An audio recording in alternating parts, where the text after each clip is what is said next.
Welcome back to the channel. Today we got some brand new redesigned Corbeau seat brackets.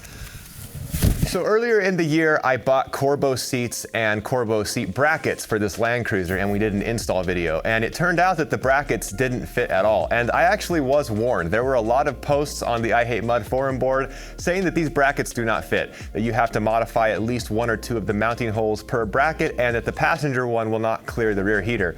And guess what? They didn't fit, and we had to modify them. So Corbeau saw the video. They were nice enough to send out these new brackets. Apparently they redesigned the entire thing, and they said that these new ones here should clear the rear heater. They should not require modification to the seat bracket itself to make it fit in the car that it's designed for. And I think it's always cool when the company stands behind their products. So today we're gonna test them out and see if they indeed fit the car they are designed for. Let's get to it. All right, let's start off with the rear of the seats, just because. And I'm gonna pop these things out. And one of the things that you'll remember if you watch the first video is the reason why I cared so much that these all aligned is because stripping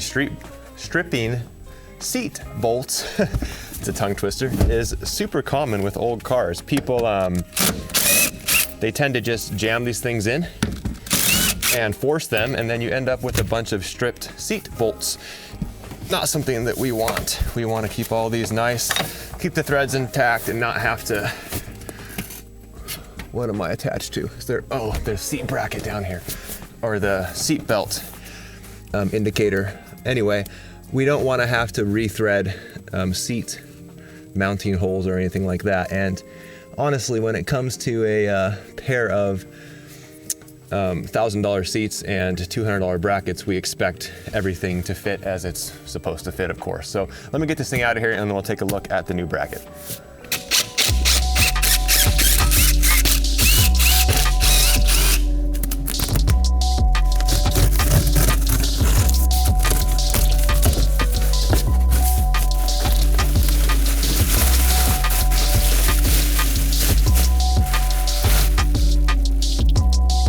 So before I show you the new revised brackets, I just want to read what Evan from Corbeau sent me over email talking about these. So he said, after reviewing our previous orders and consulting some forums, we finally updated the brackets. For the number of brackets we sold, we had very few issues or negative feedback from customers directly. So unfortunately, we didn't make the revisions as quickly as we would have liked.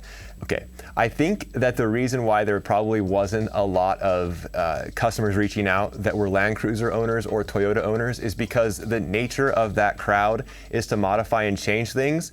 So they probably got the brackets, were a little bit annoyed, and then just modified them themselves like I did, or like probably every single other person would have had to do.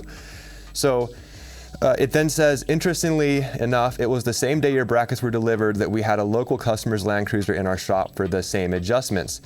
After having that vehicle here, we adjusted the height to accommodate the heating element under the passenger side and corrected the dimensions from front to rear with oblong holes for proper adjustment and alignment to the floorboard. So those are the exact things that I had to do to make these seats fit. So they seem to have fixed everything that needed to be fixed. And I think that these are going to go in with no issues. We have the new revised bracket here on the left and the old bracket here on the right. And the first thing I'm noticing is that the brackets, as were mentioned in the email, do have elongated mounting holes now. So you can see here, these look different than the old ones, which were just your standard mounting hole. This bracket also looks a little bit shorter as compared to the old style. So maybe the seat will sit a little bit lower. That'd be really nice. As for the rear, we have the same thing. The holes back here are also elongated as they said. You can see that on this side as well. I had to drill these out to make them fit. Absolutely would not fit without doing that. And then what was the last thing? Oh, the passenger side, which we haven't got to yet, is supposed to clear the heater. So we'll see when we get there. Before I mount this to the seat, I'm just gonna make sure that it fits. And it really looks like it will without any modification, but I just want to be sure before I go mount this and then try to get it in here. So far, we're 2 for 2 for the mounts. Gonna leave them loose since they do have those elongated holes now for adjustments. We got the third one in, no problem. And let's see here, number 4 went in with no problem. So as far as I'm concerned, the driver's side seat bracket fits with 100% no modifications, fits in there perfectly. So let's go ahead and get this thing mounted to the seat and get this seat reinstalled.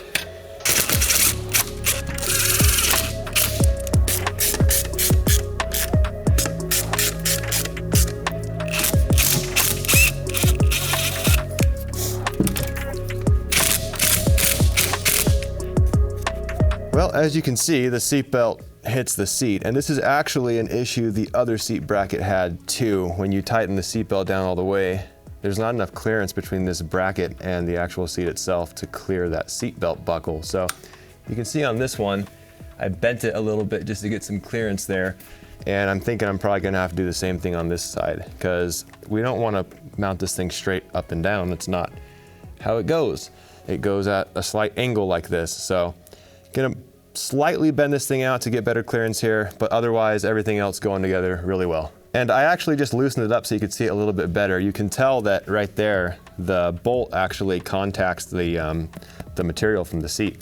And we have a little indentation here from the seat belt actually being forced into that fabric. So definitely got to modify this.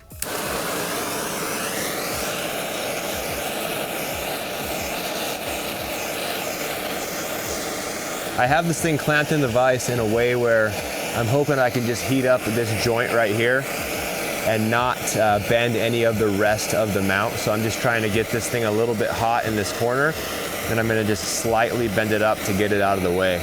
And I think that'll give me the clearance I need to mount that seatbelt bracket, or buckle rather. All right, let's see if that's enough. I don't want to burn off this powder coat, so hopefully this is enough.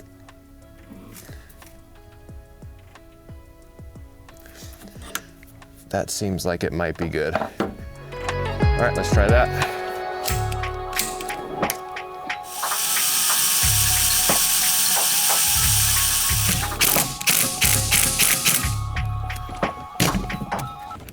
Way better. So we ran into a little bit of an issue with the new bracket. As you guys saw, we had to modify the mount for the seatbelt buckle. And you can see here, I drilled a new hole for it because where that hole is for that tang that comes off of the actual mounting bracket right there, it's too far forward and it causes the angle of the actual buckle here to be kind of extreme. You can see the old indentation right there. And now this clears with no issue. It's gonna be a lot easier to use the seatbelt. I do remember that when I got those installed, it was harder to buckle up because of the location of that buckle. Another thing that I noticed was just kind of a weird design decision here to not make this whole lower part of this mount one piece and then bend this part of this flat bar. Instead, they just welded it to the existing part of the bottom of the mount there. And that's not how the old one was. The old one was one continuous piece of this flat bar right here. So, and then they just bent it. So kind of interesting why they would change that. So Corbeau, if you're watching this one, you need to extend this bracket out a little bit more so that people don't have to bend it to get the actual buckle to fit. Now, as far as the issue with the seat belt goes, that's almost something I would say is expected for like an aftermarket bracket. The way that this was the first time, how we had to modify all of the mounting holes basically just to get it to fit, I would definitely put that into the unacceptable category. But just having to make a slight modification to a seatbelt bracket isn't the biggest deal in the world. It's something that I think that they should fix, but it wouldn't personally deter me from buying the bracket. However, the way that these used to be, yeah, I would have never bought them if I knew that they fit that poorly. But now, as you can see, I'm able to just tighten all these seat bracket bolts by hand, no problem at all, which is vastly different than it went the first time that we tried to tackle this project.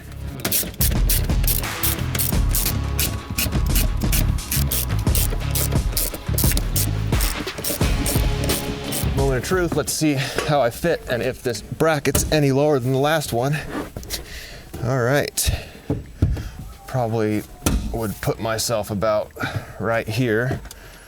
Climb the seat just a little bit, and then we'll test out this buckle, make sure that it actually can clip in easier. Oh, I'm gonna touch the microphone there, sorry. Yeah, this is a million times better for the buckle compared to how it was. It's still that way on the passenger side. You kind of have to take the buckle and ride the side of the fabric in order to get it to actually clip in. So making that modification is a game changer.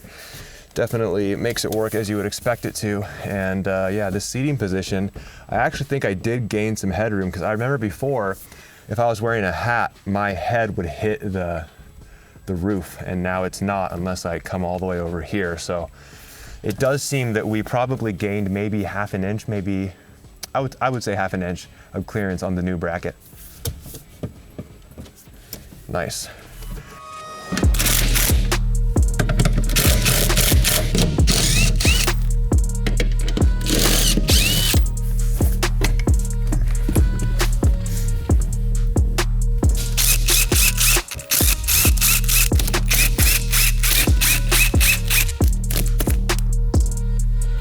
Passenger side is out, and here is the old bracket, and I'm starting to remember what I had to do to get this thing to fit, because when I was first looking at it, I noticed that I did not modify any of the mounting holes on this side, but then I remembered, if you take a look at the heater here, I had to clearance my rear heater core to even make this thing sit down flush right there, so you can see where that thing would directly interact with the rear heater core, which wasn't a big deal to me because I planned on deleting this anyway. But if you care, you have to cut out some of that ducting right there, and the new one is supposed to not pose an issue to that part. Another thing I had to do was grind the side of the rail right here to get it to clear my transmission tunnel, because it was contacting the side of the tunnel and I wasn't about to take a hammer to that. So first thing we're going to test is if the new bracket fits without doing anything. And I do remember, even after doing all of that grinding and cutting here, I still had to put an immense amount of pressure down on this while tightening that front left bolt, which is why it was kind of hard to get it out, because it had so much pressure on it. So we're going to see how that new bracket sits in here. All right, here's the new bracket. We got the same thing with the elongated mounting holes, and it doesn't look much taller than the old one, so I'm not really sure how it would clear the heater. But let's set this thing in place.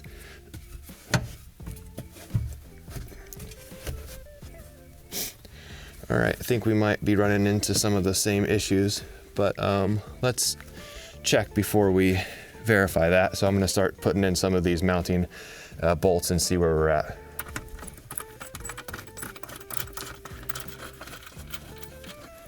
It looks like at least 3 are gonna line up, but that front corner up here is still kind of contacting the transmission tunnel, and it doesn't matter if it skims by it and fits well, but you see right now I already don't have any adjustment in this bracket, so we'll see. It fits. All right. Well, I mean, it looks like they basically fixed all the problems with these. I can't really tighten this one by hand because we are a little bound up here, but let me see if I can, maybe it's just the threads in there. Let me grab a ratchet and see how that feels tightening that bolt down right there. Yeah, it's tightening without any issues. It just must be something in the threads of my floor pan, but everything fits. I can't really tell if that would have cleared the heater or not. I'll show you guys up close and you guys tell me. So it's a bit hard to tell because I've already cut up this whole blower motor and the ducting and everything, but you guys tell me if you think this would have fit if it were intact. We are looking really tight right there. So maybe, I don't remember how it looked before. I'll have to look back on previous clips. If this thing just swooped down in this area, like if this swoops down like that, then it would definitely clear that rail. However, if it continued straight, there's no way it's clearing it. So I'll look at some previous clips, I'll put them on the screen right now, and I'll see if this looks like it would have cleared. And then the other area that I had to cut, I believe, was this area, which does look like the new rail would clear it. So as far as I'm concerned, looks like they fixed nearly everything. Only issues are, as you guys already saw, with the seatbelt bracket, but not a huge deal, not hard to fix. And these ones fit a lot better than the last versions did.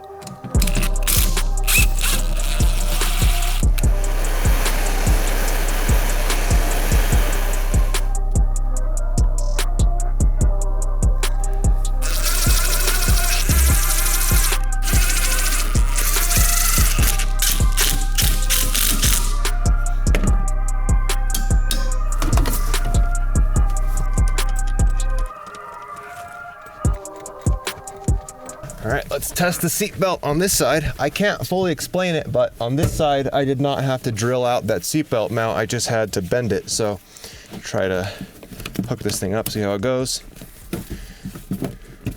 Oh, maybe I do have to drill it because when we put the seat back here, it contacts the side just like the other side. It just didn't look like it because I had the seat forward like this, but no one's gonna sit this far up. Everyone's gonna want to adjust their seat back. So when I plug this in, when I clip it in, we are fine here. But if I were to put the seat back like a normal human would to get some leg room, that's when we hit the side of the seat, and you have to put a lot of extra effort in. I can't even get it in there to get the buckle to go into the clasp or whatever you want to call it. I can't think of the name of what seatbelt buckles are called. The female end doesn't want to accept the male end. There, that makes sense. So we're gonna modify it.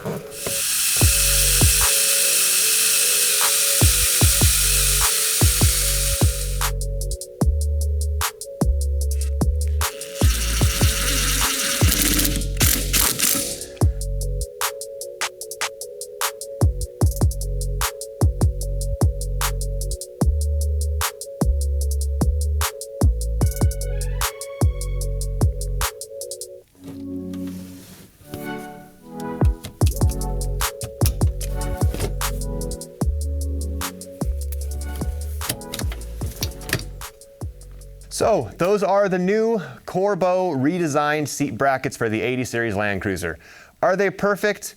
Well, as we saw, they are not. They have their own issues now that the previous model of the bracket kind of had but didn't have as bad. The seatbelt bracket is now a little bit worse than it was, so it does require some bending to get it to fit, and I did have to drill that new hole, as you guys saw on both of them, to get the buckle at the right angle in order to be able to actually buckle the seatbelt. You could have just grinded off the back ears of the seatbelt buckle bracket, but that's not something that I felt comfortable doing. So it was able to fix all of the mounting hole location issues. So that's completely solved. So 99% of the problems that it had are fixed. However, the seatbelt bracket issue, and where I showed in the previous clip where I had to kind of grind the corner of the leftmost front mounting foot of the passenger side seat bracket, those are things that could definitely just be done at the factory and not something that I would have had to do here in my shop. So do I think that for the most part the seat brackets are good now? I'd say yeah. These, to me at least, are minor issues that are very easy to fix. To other people this might be, they wouldn't expect this if they paid for it. I feel like I'm okay with it. And a lot of people might feel that way. A lot of people might feel the other way. So I guess, as I said, and I'm kind of just talking in circles at this point, I think that 99% of the issues with the bracket are fixed. I'm happy with it. I think it's cool that they did a new model. They listened to customer feedback. They were able to then take that feedback and come out with something that was revised. And although it doesn't fix all the issues, it fixes most of them. So, man, I'm out of breath. I feel like I'm really rambling out here. I just said the same thing 5 times in a row in different ways. Anyway, that's gonna wrap up this video. Thank you guys so much for watching. If you enjoyed this video, give it a thumbs up, subscribe to the channel if you're not already, and I'll catch you guys in the next one. Later. And before someone comments about it, yes, I know they don't match the color of the interior. I have eyes.